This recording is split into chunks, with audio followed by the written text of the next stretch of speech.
Algunas escenas de este programa fueron grabadas nuevamente, incluyendo imágenes de las investigaciones. Una familia es hallada asesinada en su propio hogar. Las víctimas están llenas de marcas extrañas. Para atrapar al asesino, los forenses deberán hallar la causa de dichas lesiones. Un asesino utiliza la excusa de pedir ayuda en la carretera para atacar a una víctima. ¿Podrán las marcas halladas en una batería vincular al asesino con el crimen? La policía sigue el rastro de un psicópata. ¿Se valdrán de un simple destornillador para atraparlo de una vez? Al igual que las huellas dactilares, los objetos hallados en una escena pueden identificar a un asesino.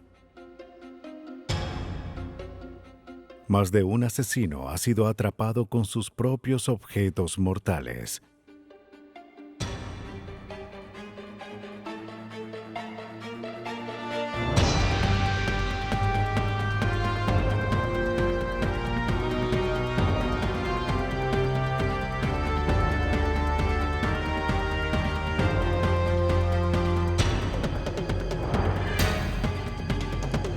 Los nuevos detectives, casos estudiados por la ciencia forense. Objetos mortales. En enero de 1992, la policía respondió a la llamada de los vecinos de Juan y Olga Hernández.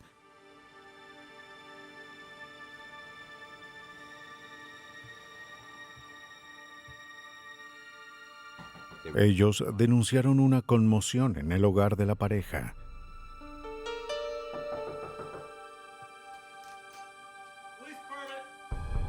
Al entrar en la casa, los oficiales hallaron el cuerpo de Juan Hernández boca abajo en la sala.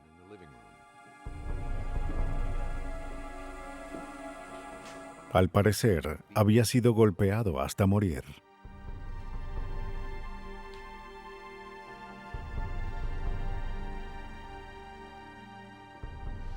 Con precaución, la policía registró la casa y al entrar en el cuarto del bebé,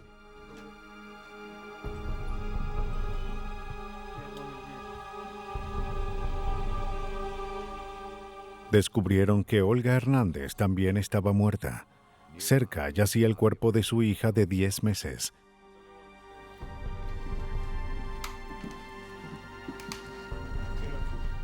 No había evidencia de entrada forzada en el hogar de los Hernández. Él o los asesinos no dejaron pistas que los identificaran.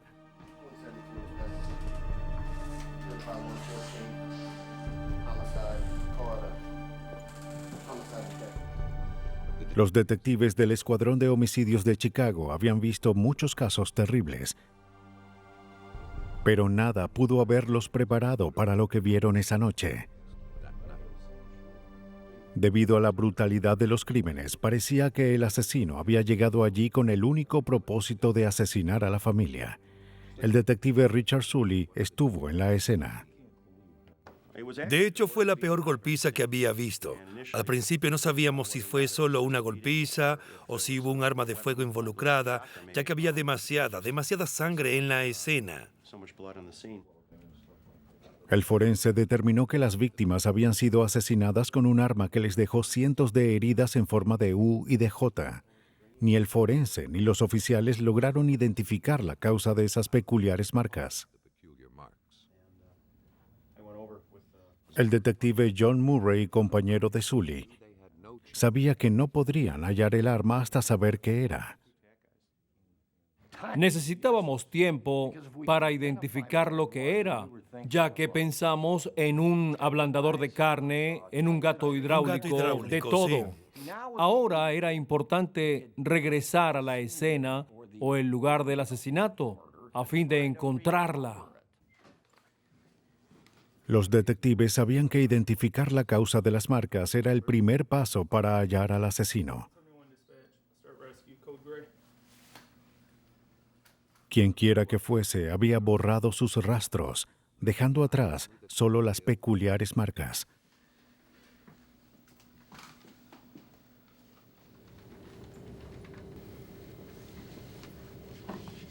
Todo objeto deja una marca en el lugar que toca. Para la policía, esto suele ser cierto, pero con las armas de fuego.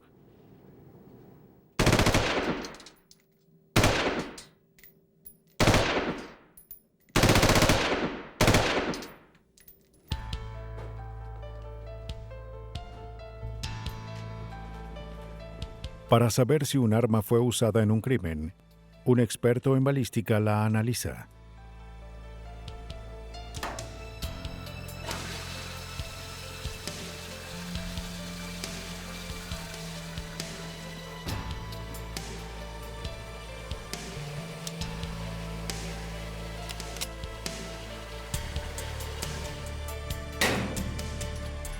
Las marcas en la bala de prueba se comparan con las marcas de las balas halladas en la escena del crimen.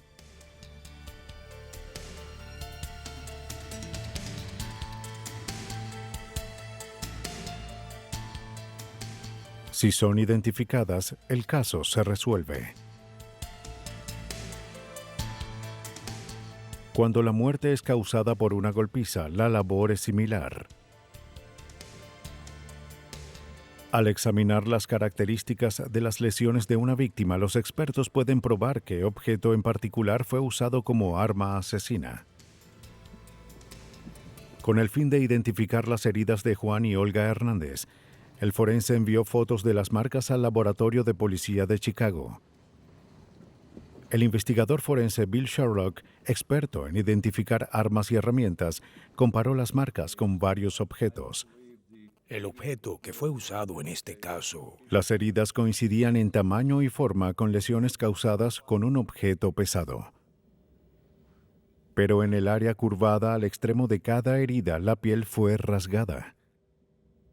No sabíamos qué tipo de objeto era. No conocía ninguna herramienta que hiciera ese tipo de marcas, algo comprado, utensilios usados para algún oficio. Así que fue un reto descubrir qué causó estas marcas en particular. Después de pasar una semana probando una herramienta tras otra, Sherlock no halló una coincidencia absoluta. El objeto más probable era la culata de una pistola automática, pero Sherlock no se conformó con esa conclusión. Era cierto que la culata de un arma pudo haber causado las lesiones en las víctimas, pero no las desgarraduras. Las lesiones coincidían con las marcas causadas por una culata, pero no se explicaba por qué la piel estaba rasgada y por qué estaban las marcas que vimos. El detective Sully halló una posible explicación debido a un incidente. Fuera del trabajo, vio que una posible respuesta estaba en la palma de su mano. Un día libre limpiaba mi arma y después de extraer el cargador del arma, la limpié y pensé, sí, tiene una forma muy similar a la de las heridas. Sin el cargador, la culata de una pistola automática tiene extremos más afilados, que pudieron dejar las marcas halladas en las víctimas. Sin el cargador y las balas, el arma sería más ligera y menos efectiva para golpear, por lo que se tardaría más para infligir heridas letales. Sherlock probó esta teoría con un trozo de arcilla para modelar.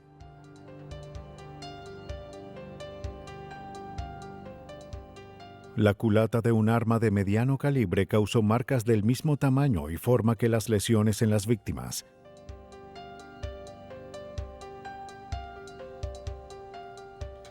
Así que ya sabíamos lo que buscábamos, que se había usado un arma, pero aún no sabíamos qué tipo de arma era ni nada más.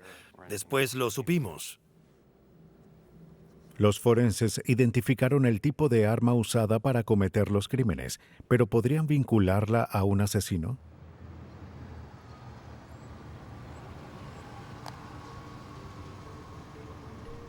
Los oficiales de narcóticos se valieron de sus fuentes y obtuvieron un indicio de una prostituta que había oído algo en la calle. Les dijo que una mujer llamada Patricia Johnson podría saber algo sobre los asesinatos. Su novio Reinaldo Travieso Era un conocido traficante de origen cubano. La policía procedió a interrogar a Travieso, quien se negó a hablar. Mientras los detectives revisaron los registros telefónicos de las víctimas, en la noche del asesinato, Juan y Olga Hernández habían pedido una pizza. El repartidor, interrogado por la policía, declaró que esa noche fue al hogar de Juan y Olga Hernández.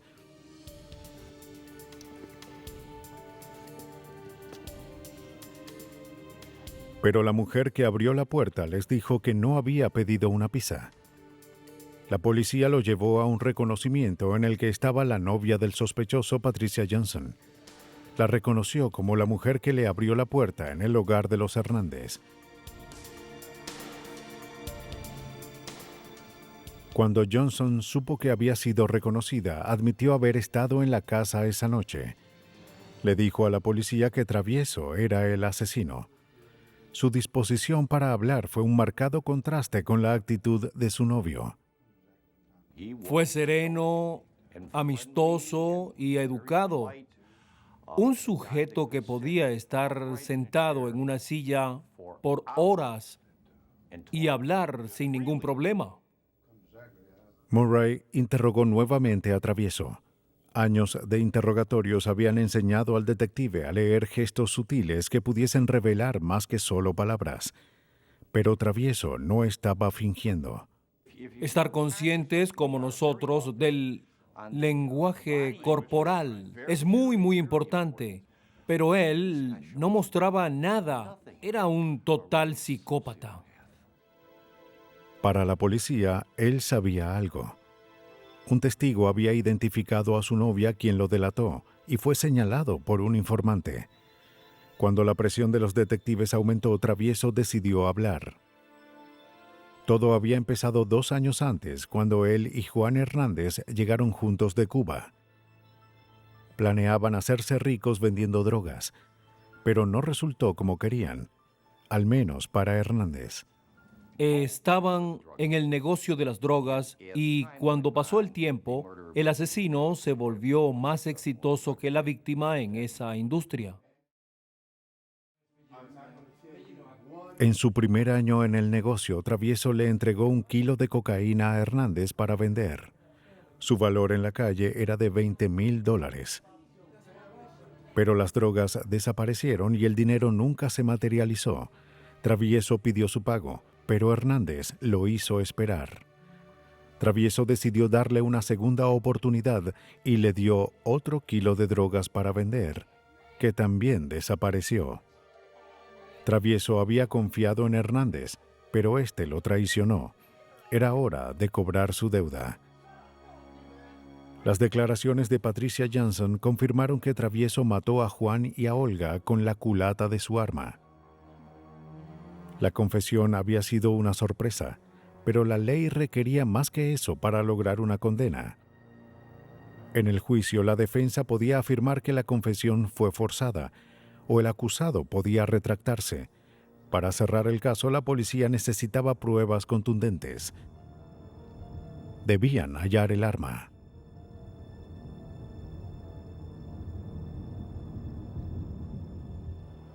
Johnson le dijo a la policía que la había envuelto en una bolsa plástica y que la había lanzado desde un auto en movimiento hacia un río.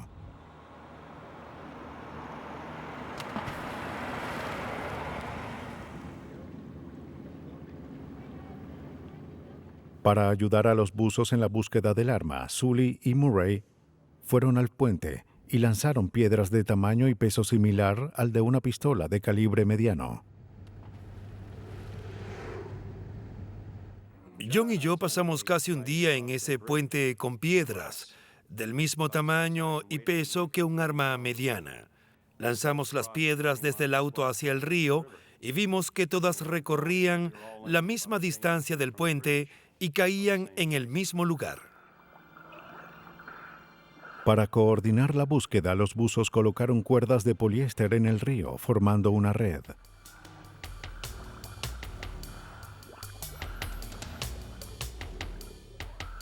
Les tomó menos de 1 hora encontrar la bolsa que envolvía el arma. cerca del sitio donde Sully y Murray habían lanzado las piedras.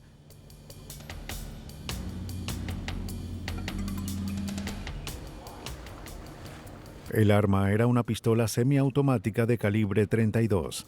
Sin el cargador, la policía creía que ésta pudo causar las inusuales heridas en los cuerpos de las víctimas. Pero para probarlo, más allá de la duda razonable, necesitaban evidencia más sólida, evidencia que solo los forenses podían proporcionar. Los buzos de la policía de Chicago habían encontrado lo que creían era el arma asesina. Juan Hernández, inmigrante cubano, había recibido drogas con el fin de venderlas, pero nunca entregó el pago. Ahora él, su esposa y su hija recién nacida habían muerto.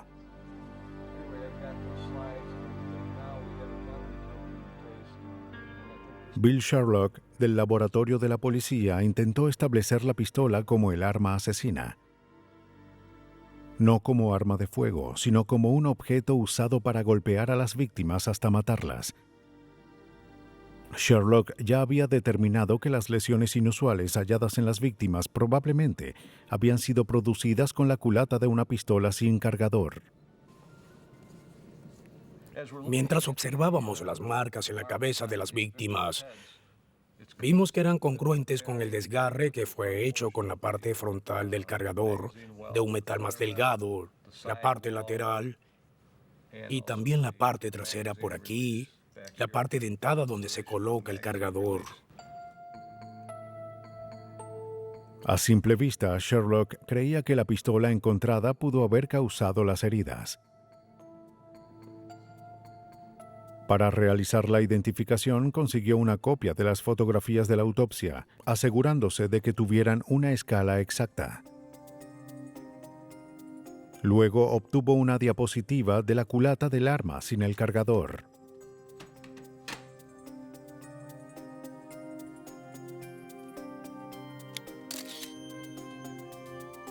Colocó la diapositiva sobre la fotografía a escala real de la herida.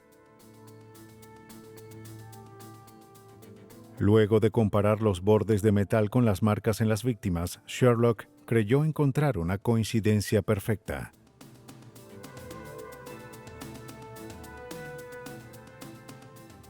Su declaración ahora podía aclarar cualquier duda sobre lo dicho por los acusados. Había creado una conexión irrefutable entre ellos y el objeto mortal. Lo que fue esencial para llevar este caso a juicio fue tener una declaración irrefutable que presentaríamos al jurado y decir, esto es así y aquí están las pruebas. Fue más evidente que el que dijéramos, miren, se parecen, creemos que es así. Sin dudas que fue. Pudimos probar sin dudas que fue así. Te voy a pagar. El arma de Reinaldo Travieso se convirtió en un objeto para golpear. Travieso fue al hogar de los Hernández para pedir el dinero que se le debía. Pero Hernández no tenía suficiente y Travieso colocó la pistola en su cabeza y apretó el gatillo. Pero la bala quedó atascada. Enardecido, decidió golpear a su víctima. La recámara del arma cayó al suelo.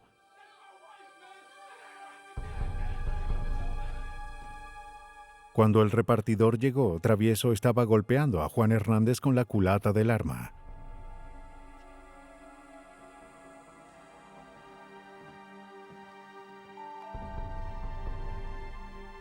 Pero la deuda aún no había sido pagada. Después de matar a Juan, Olga Hernández también fue asesinada junto con el bebé que ella trató de proteger. Al examinar la escena, para nosotros fue evidente que la señora Hernández hizo lo que pudo para proteger a su bebé durante el ataque.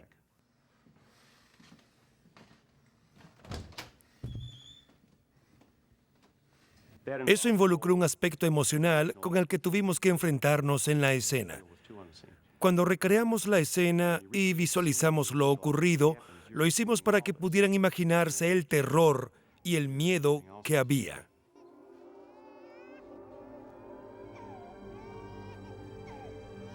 Por suerte no los veremos de nuevo en las calles. No. La evidencia de las marcas resultó ser decisiva para colocar a Reinaldo Travieso y a Patricia Johnson tras las rejas. Ambos fueron enviados a prisión de por vida.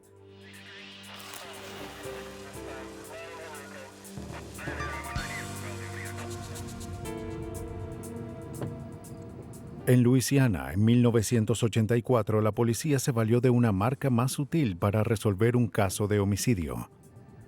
Luego de acudir a la llamada de un tiroteo en el pueblo de Zachary, a 24 kilómetros de Baton Rouge, la policía halló un auto estacionado al lado del camino con el capó levantado.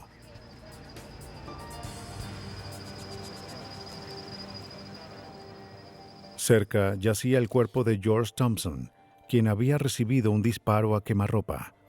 No había testigos del hecho y el asesino no dejó pistas visibles, pero unos cables que colgaban de la batería del auto de la víctima les dieron a los oficiales una idea de lo ocurrido. Un extremo de los cables aún seguía unido a la batería del auto. ¿Sería él quien necesitaba una mano? ¿O se detuvo para ayudar a alguien más?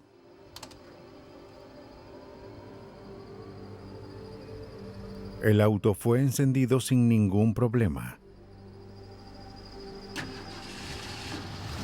Al parecer se había estacionado para ayudar a otro conductor. Si la policía encontraba el segundo auto, quizás podría localizar al asesino.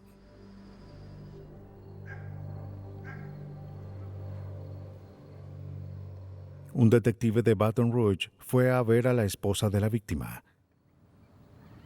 Buenas tardes, señora. ¿Puedo hacerle unas preguntas? Ella estuvo en la iglesia la noche del asesinato.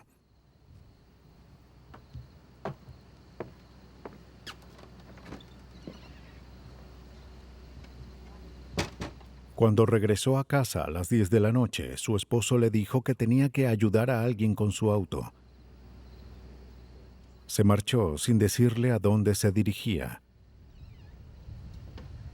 Según Lois Thompson, su esposo no solía salir tan tarde. Quienquiera que hubiese pedido ayuda debió ser un amigo cercano. Lois Thompson no volvió a ver a su esposo. Para la policía parecía que la llamada fue una trampa. Sospechaban que el asesino logró que la víctima fuese a la escena para matarla.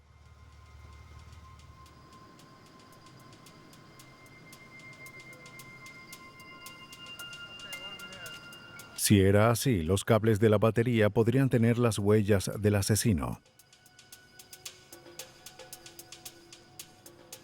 Estos fueron enviados al experto forense Pat Lane del laboratorio de Luisiana. El forense colocó los cables en una cámara de vapor para poder ver las posibles huellas.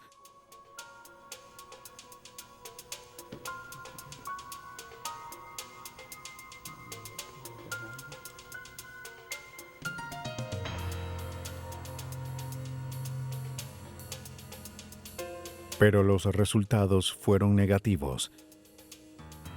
No encontramos ninguna huella en los terminales o en los cables, así que el análisis de huellas fue un fracaso y pensé en ese momento que esa evidencia no me serviría.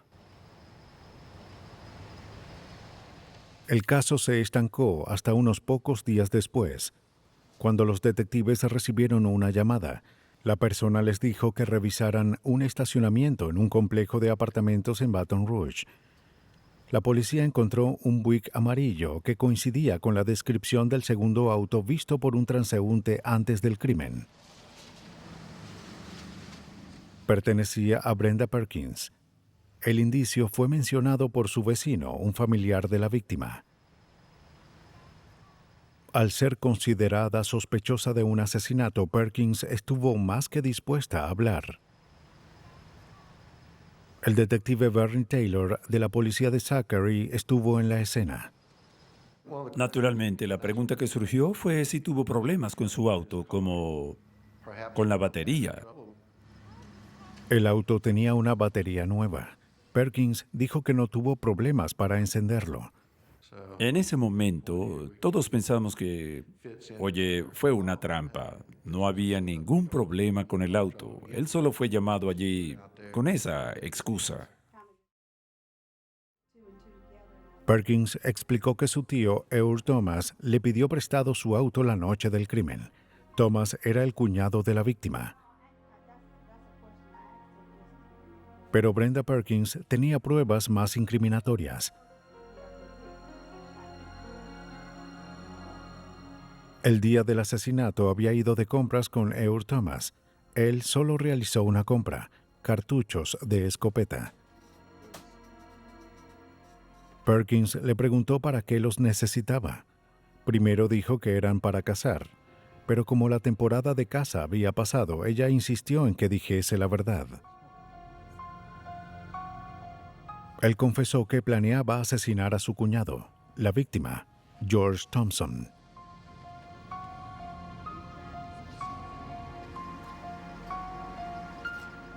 Había un recibo en la maleta del auto de Perkins por $2.97 más impuestos. Brenda había observado el calibre y marca de los cartuchos comprados. Para comprobar su historia, los detectives fueron a la misma tienda y compraron unos cartuchos similares.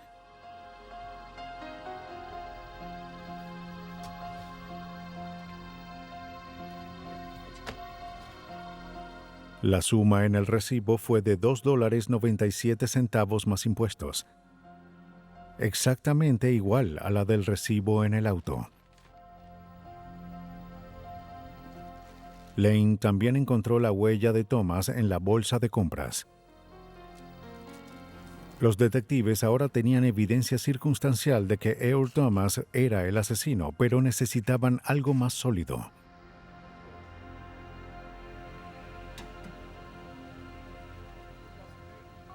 Buscaron lo que necesitaban debajo del capó del auto de la víctima. Con la ciencia forense, esperaban transformar un trozo de plomo en evidencia contundente.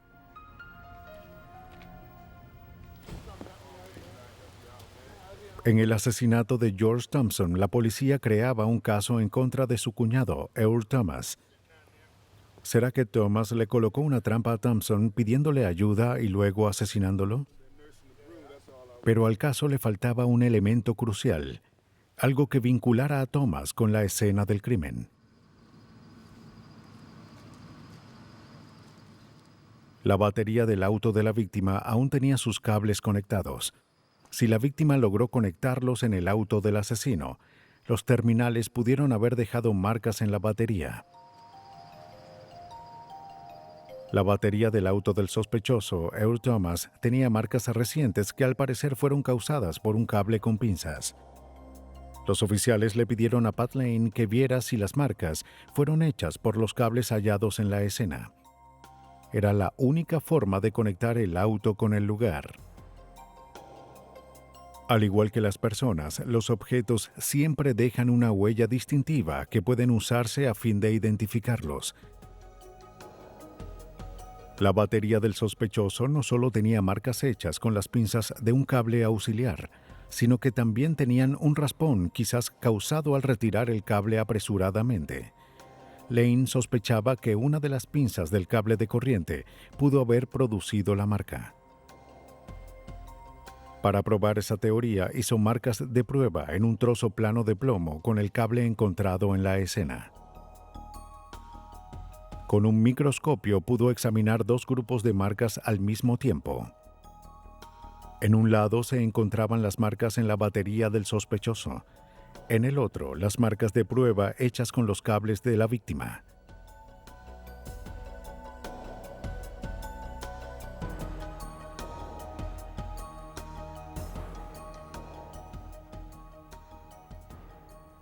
El principal objetivo en el análisis de marcas de objetos es, ¿se utilizó este objeto o instrumento para realizar una marca en particular? Y en este análisis mi objetivo era ver si la marca que vimos en esta parte del monitor y la marca de referencia que fue realizada con los cables eran del mismo origen. La evidencia de las marcas había ubicado el auto conducido por Earl Thomas en la escena del crimen. Se emitió una orden para su arresto, pero Thomas había huido a California. No se sabía su ubicación. Los detectives rastrearon las llamadas que hizo a su hermana en Baton Rouge hasta una cabina telefónica al este de Los Ángeles. Días después, fue atrapado en la misma cabina por la policía. No les costó localizarlo. Era un hombre alto, sin su brazo izquierdo. El detective Bernie Taylor y su compañero Charlie Clark ya habían descifrado cómo ocurrió el asesinato. La víctima estaba casada con la hermana de Thomas y le estaba siendo infiel. Para defender el honor de su familia, Thomas decidió detener las aventuras de su cuñado de una vez por todas. Pidió prestado el auto de Perkins y llamó a la víctima con la excusa de que necesitaba ayuda. Mientras la víctima colocaba un cable auxiliar en la batería del auto de Thomas, este sacó su arma.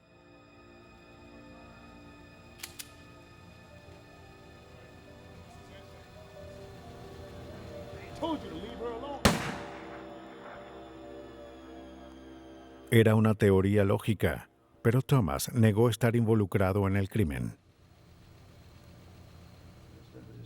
Al detective Clark le preocupaba que un jurado pensara que un hombre con un solo brazo no podía disparar un arma. Así que sueles cazar, Sí, suelo ir. ¿sí? Claro. ¿Y cómo lo haces? Yo... ¿Acaso es fácil? Sí, para mí la caza es divertida. ¿Qué tipo de arma usas? Una escopeta. Pero su tendencia a hablar terminaría atrapándolo.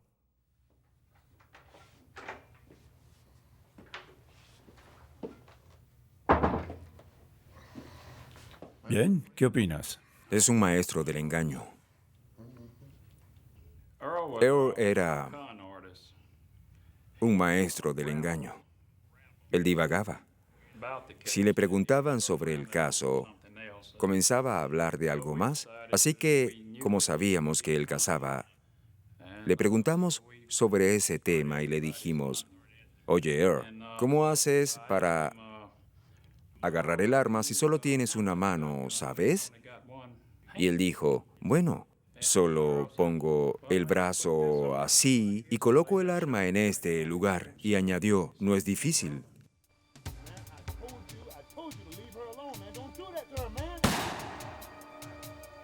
Earl Thomas pudo engañar a su cuñado con éxito, pero este cazador al final se atrapó a sí mismo. Las marcas en los terminales lo marcaron como el asesino. Este terminal de $2 lo encerró por 20 años o más. Cuando Bernie Taylor llevó esta evidencia al laboratorio, supe exactamente lo que quería antes de que me lo pidiera. Y le dije en ese momento, Bernie, en teoría es posible, aunque te diré que no será fácil, pero haremos lo que podamos. Y al final esta pieza de evidencia no solo fue vinculada con el par de cables, ni solo con una pinza, sino con uno de los dientes de una de las pinzas de esos cables.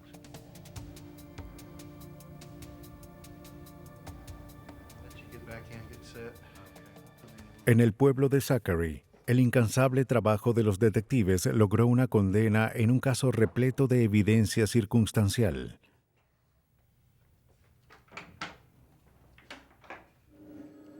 Sí, y el reto para nosotros era encontrar y establecer la conexión entre la escena del crimen y ese sujeto. Y cuando lo logramos, no suelen haber cámaras ni reflectores, no hay mucho glamour, sino que sentimos gran satisfacción en regresar a casa y saber que el trabajo que hicimos volvió a este pueblo un lugar más seguro. La muerte de Thompson fue una venganza personal. Pero en Florida, en 1990, los asesinatos se convirtieron en sucesos aleatorios y la policía quedó paralizada ante la falta de pistas. El 26 de agosto, varios estudiantes regresaban a la Universidad de Florida en Gainesville.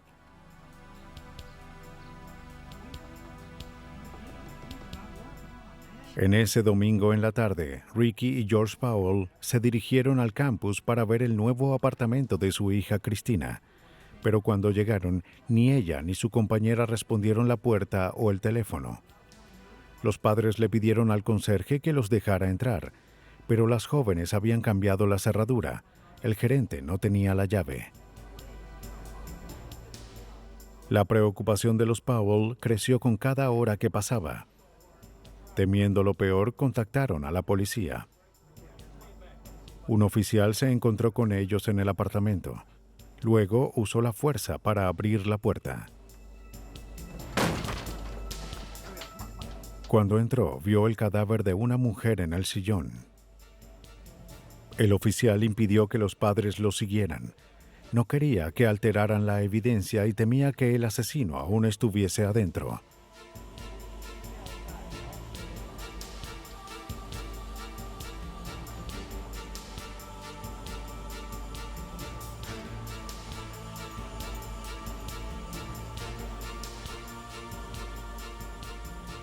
Pero lo que encontró no fue al asesino, sino a una segunda víctima. Ambas mujeres habían sido violadas y apuñaladas.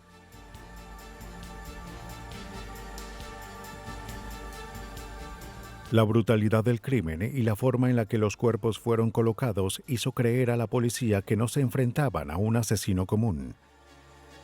Quien hubiese asesinado a esas mujeres era ingenioso y metódico. La policía temía que solo fuese cuestión de tiempo antes de que atacara otra vez.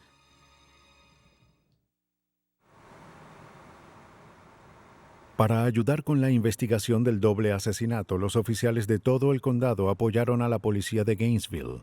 Entre ellos estaba el detective Legrand Hewitt de la policía del condado de Alachua. Pero el asesino atacaría no muy lejos de allí. A la medianoche del domingo, una de nuestras empleadas en la oficina del alguacil no fue a trabajar. Su supervisor y compañeros se preocuparon y notificaron a nuestro supervisor. Se envió un oficial al apartamento de Krista Hoyt. Nadie le abrió la puerta, pero él pudo ver a través de las persianas.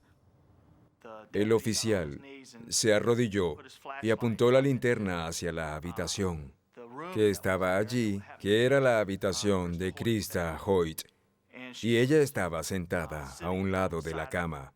La habían colocado allí, decapitada. Y eso no fue todo. 2 días después, fueron halladas otras 2 víctimas violadas y apuñaladas también.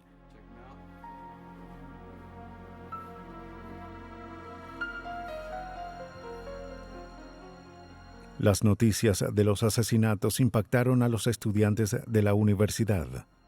Han pasado 27 minutos desde la hora tope. Solo quiero recordarles a los estudiantes que regresan para un nuevo semestre, asegúrense de cerrar puertas y ventanas. Llamen a la patrulla nocturna estudiantil si necesitan a alguien que los escolte. La policía está aumentando las patrullas en el área suroeste cerca de las residencias.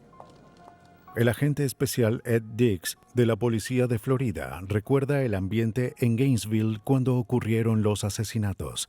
En la ciudad de Gainesville se sentía un ambiente de terror. Y la universidad tiene cerca de 40,000 estudiantes y 20,000 o más eran mujeres. Los padres empezaron a buscar a sus hijos. No les era suficiente llamar. Empezaron a venir. Los jóvenes decían que querían irse y la universidad estuvo cerrada por una semana. La policía temía que un asesino en serie estuviese suelto. Un demente que había asesinado a 5 víctimas en 3 días.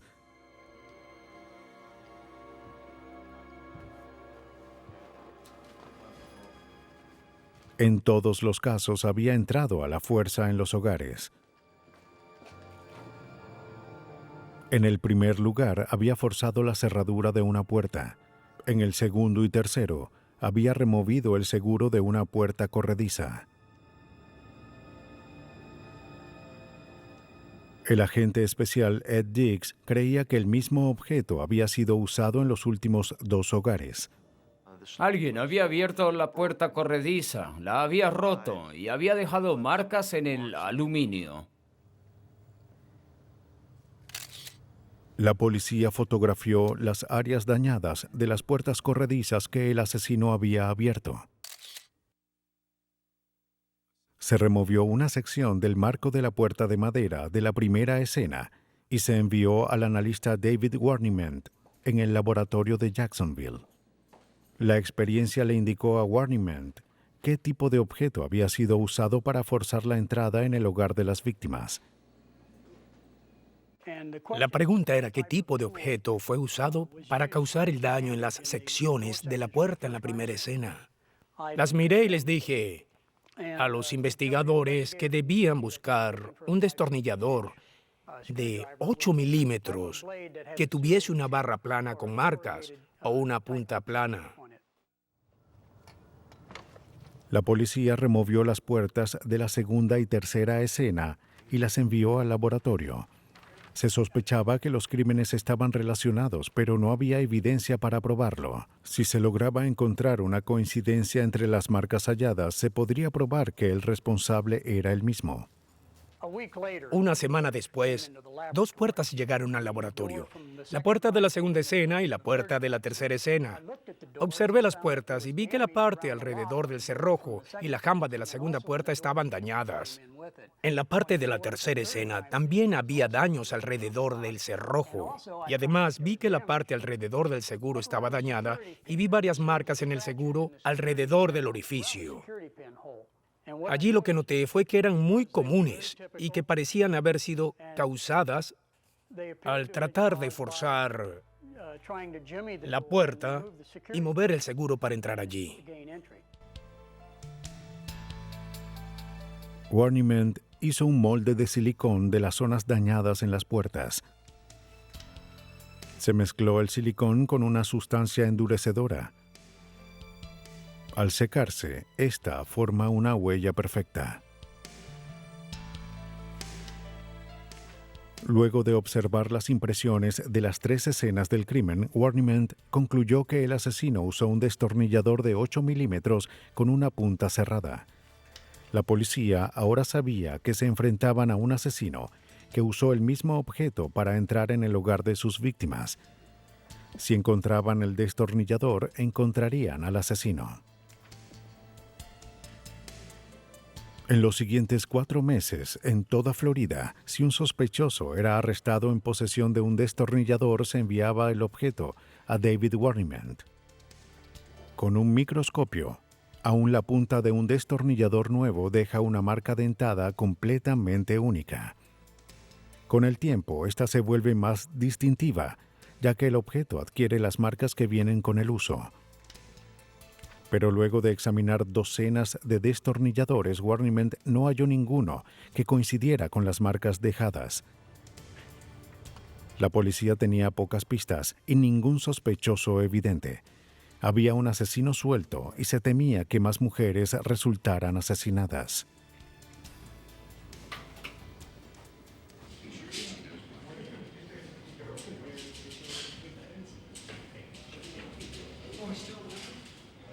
En noviembre de 1990, 4 meses después del primer asesinato en Gainesville, la policía obtuvo un indicio de un análisis computarizado. Un hombre que fue atrapado en Ocala por robo era buscado en Shreveport, Luisiana, por disparar a su padre. La computadora ya había identificado a Shreveport como la escena de un crimen muy similar a los de Gainesville. Podía ser una coincidencia. Pero el agente especial Ed Diggs decidió buscar una conexión entre el sospechoso en Ocala y los asesinatos en Gainesville, mientras el detective Legrand Hewitt seguía un indicio diferente. Poco después de los asesinatos, un banco en Gainesville había sido asaltado. No estaba lejos de la segunda escena del crimen. Poco después del robo, oficiales vieron a 2 hombres entrar en los bosques cercanos. Los sospechosos eludieron a los oficiales, quienes solicitaron refuerzos. Se usó un perro rastreador para localizarlos.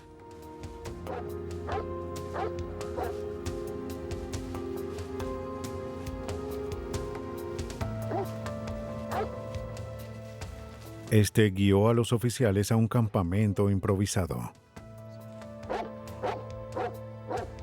Allí encontraron un gran número de billetes marcados, al parecer robados del banco ese día.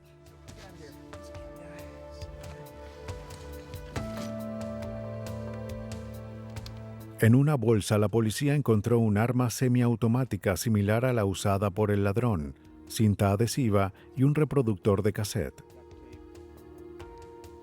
En la cinta hallaron lo que parecía un mensaje oculto.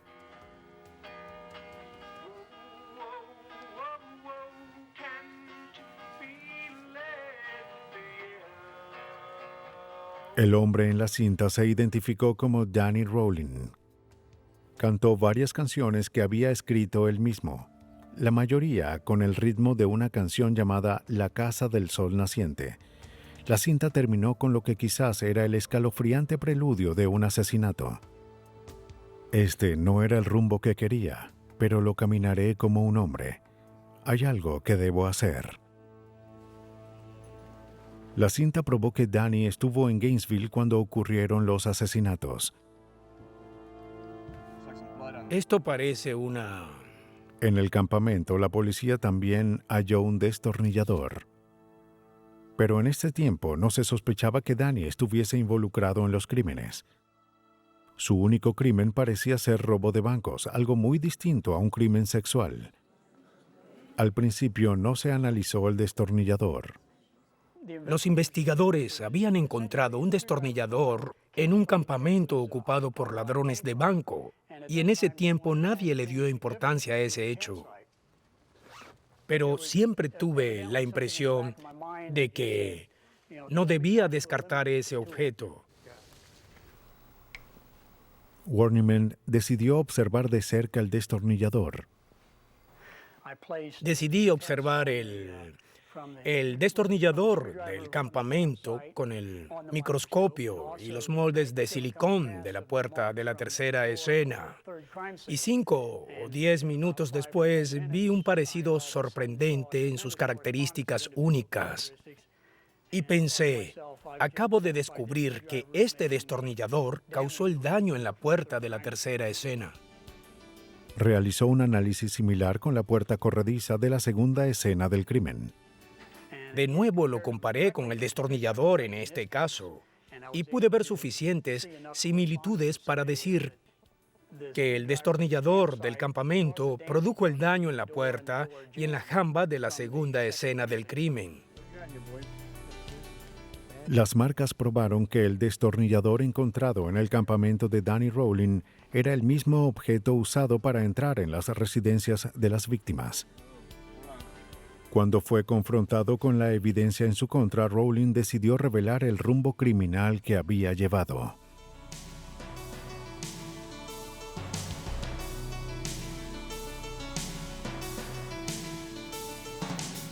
Como ladrón, desarrolló la habilidad de entrar en hogares mientras que sus habitantes seguían dormidos.